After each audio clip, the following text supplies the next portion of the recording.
How you guys doing? This is Miguel with another video. Today I'm gonna make a short video I'm gonna talk about two things. I'm gonna talk about safety checks and drop tests, and I'm gonna talk about how to lubricate your gun the right way. And we're gonna start with the lubrication, right?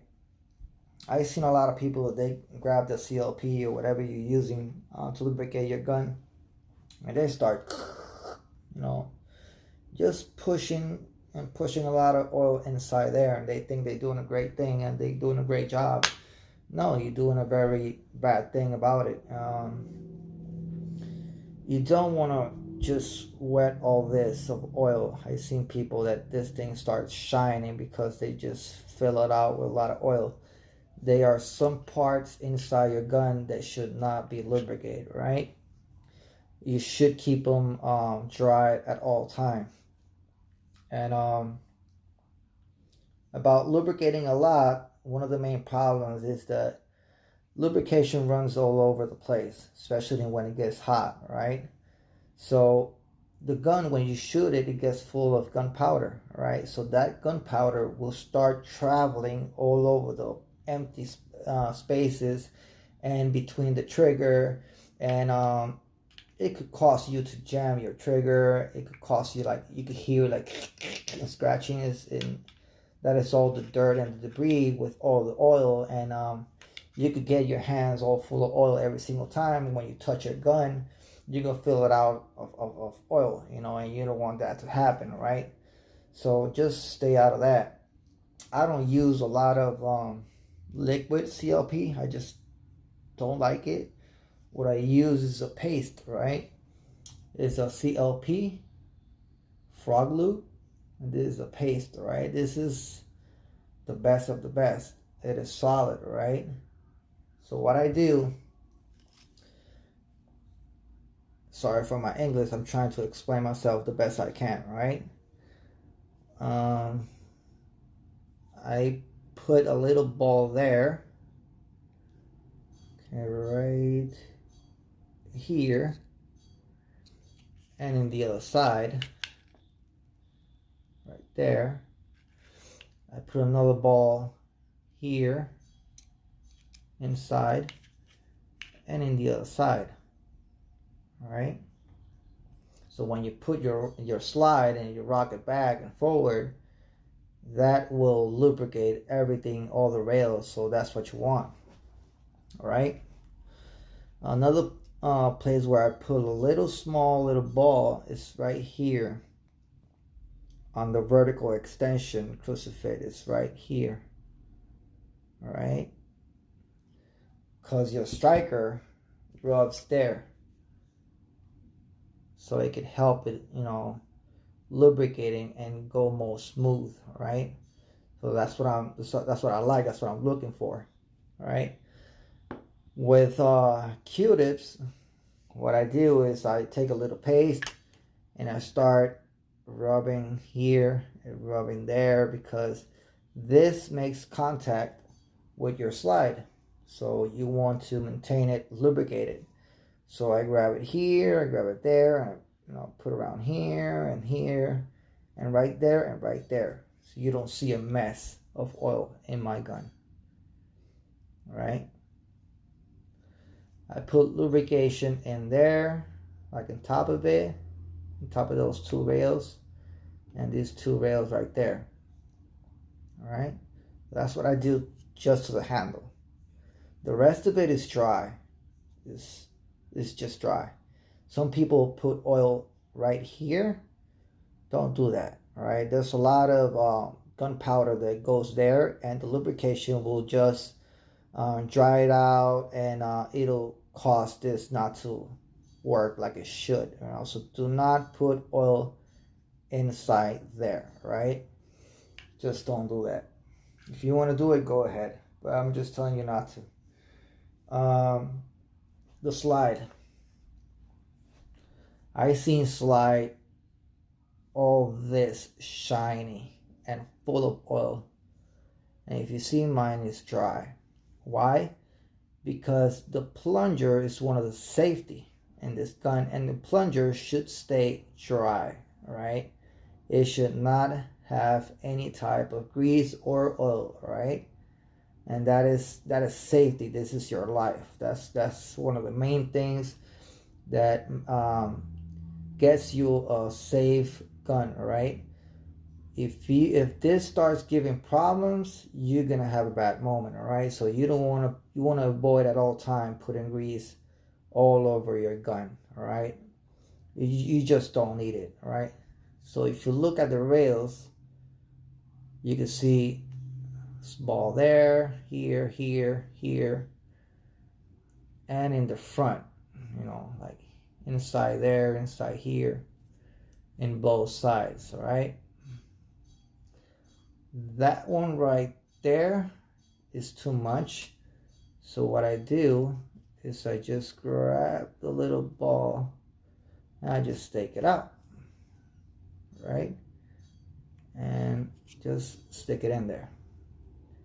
And grab clean Q-tips and just clean it out, because I want to avoid at all times to get that plunger full of oil, right?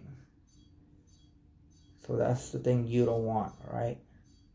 And the other thing is that you don't want your barrel and everything get it full of oil. So every single time you rock it back and go forward, your barrel gets full of oil, all right?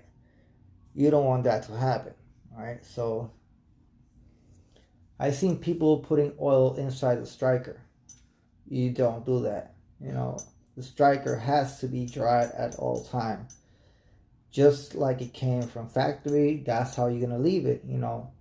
Don't be so picky and so, you know, how you call it, like so famous with the oil, and just start, you know, putting oil there like crazy.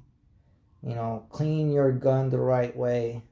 This is your life right here, right? So those are the tips that I wanted to talk about, how to lubricate your gun, all right?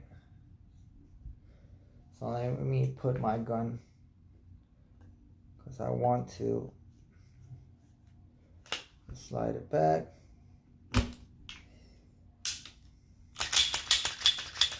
Go ahead like this. So lubrication just go start working. And if you see right here, that is the oil that is left over that the gun doesn't need, all right?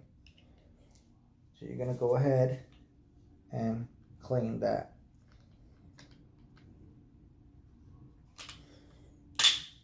All right? Lock it up a few times more. Look at it and clean. You don't want the ugliest thing is to see a gun all full of oil, leaking, and I just hate that, right? The most that I like is a clean gun that you can touch it, not get your hands full of oil, and none of that, right? Something very nice, dry. Start cleaning. Clean over here, clean all the slides, so because you were putting grease on it. Clean everything right here. Check the barrel. Clean, see if it has something. Right. Another thing I do is that I grab my rod and I put a light cover to it with this, and just keep it, you know, lubricated, right? Because that needs to be a little light lubricate, right? Not too much, so it can look shiny and nice, right? Not too much. It doesn't need too much, right? Nice and clean and lubricated, ready to shoot. My trigger right now is on 2.5. It's a very nice trigger, right? So that's what you need. Let's talk about safety, right? to be able to pass your safety drops, you have to pass your safety checks, all right? So my first thing, let me just go ahead and disarm it again.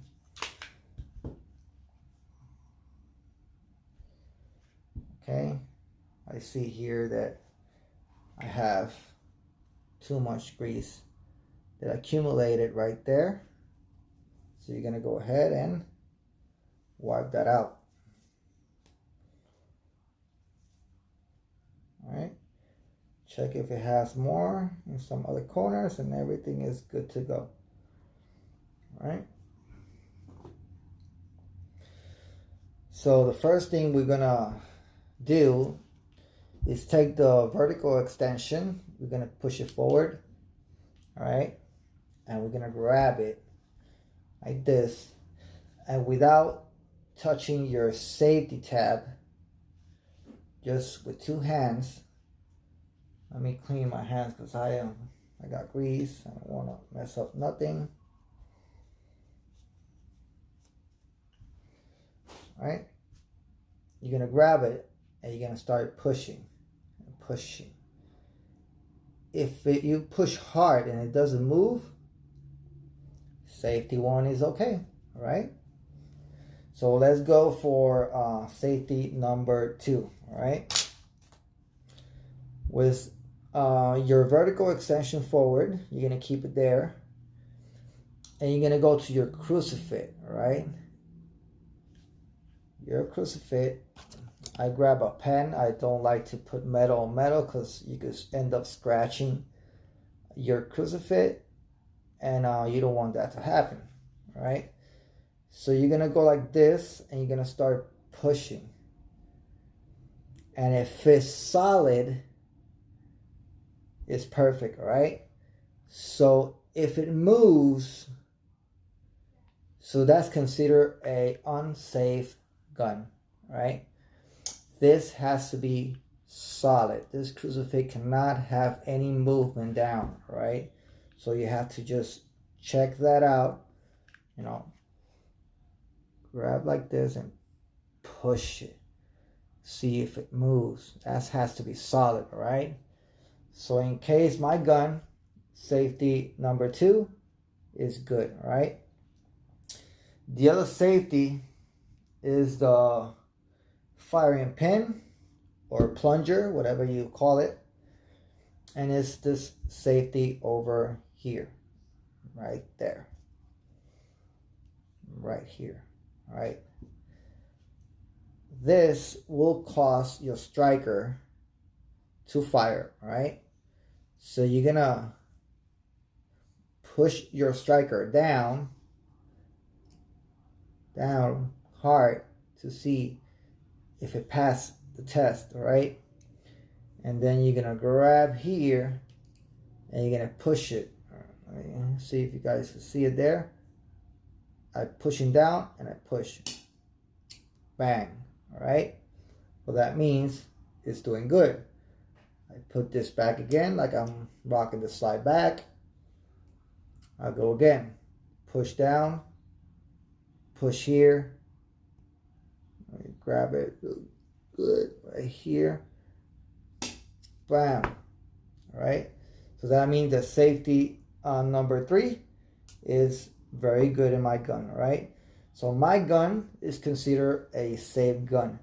If it passes the safety checks, it passes the drop test. All right, it's not that I'm going to just drop my gun like crazy, because I'm not like that. And I doubt it. I'm going to just drop this gun on the floor. But it's just a way to tell you that if your safety checks passes, your drop test passes. All right, if you go to a competition, they going to test your gun. All right, and if it doesn't pass the safety checks, you won't do anything. You won't shoot that day. All right, they won't allow you to have that gun because that's considered a unsafe gun. All right, so I hope you guys learn everything. All right, I hope you guys enjoy the video. Every single time I try to get better on my English to be able to just help a few of you. I'm going to make videos on Spanish too, so Hispanic family and people could understand what I'm saying too. All right. So don't forget to like this video, thumbs up, get this in your gun shop. Just look at it, buy this. I recommend it totally. I'm going to put a link in the bottom of Jhony Glock. He will explain the safety checks more than I can, all right?